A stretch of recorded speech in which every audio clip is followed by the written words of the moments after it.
কৃষ্ণ বলো। ছোট্ট শিশু কৃষ্ণ প্রেমে মাতোয়ারা। হাই হ্যালো ছোড়ো হরে কৃষ্ণ বলো। কে দেব নয়, নেহাতি ছোট্ট এক শিশু নাকি শ্রীকৃষ্ণের কোনো এক অবতার? অনর্গল বলে চলেছে কৃষ্ণ কথা, তার মুখ থেকে ধর্মকথা শুনে মোহিত সকলে। এ তো বাবা মায়ের শেখানো কথা নয়, মন থেকে বলছে সমস্ত কিছু। ছোটদের মধ্যে নাকি ভগবান থাকেন।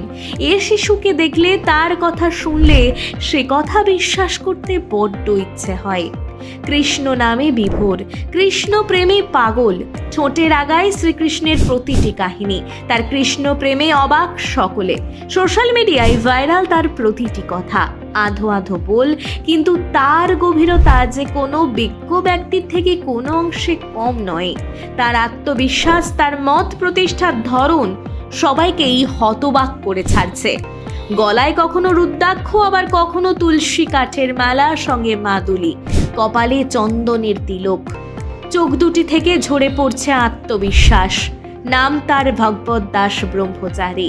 যেন ভগবান শ্রীকৃষ্ণ নেমে এসেছেন ভক্তদের মাঝে।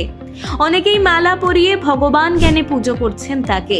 খেলাধুলার বয়সে শ্রীকৃষ্ণই যেন তার ধ্যান জ্ঞান। ছুটছে লাফাচ্ছে শ্রীকৃষ্ণকে সঙ্গী করে। তার স্বপনে জাগরণে প্রশ্বাসে নিঃশ্বাসে শুধুই শ্রীকৃষ্ণ। সম্বোধনে বলেন রাধে রাধে। কাঁধ থেকে ঝুলছে কাপড়ের ঝুলি, তাতে রাখা জপমালা। সময় পেলেই মালা জপে ভাগবত। নিজে পড়ে শ্রীমৎ ভগবত গীতা।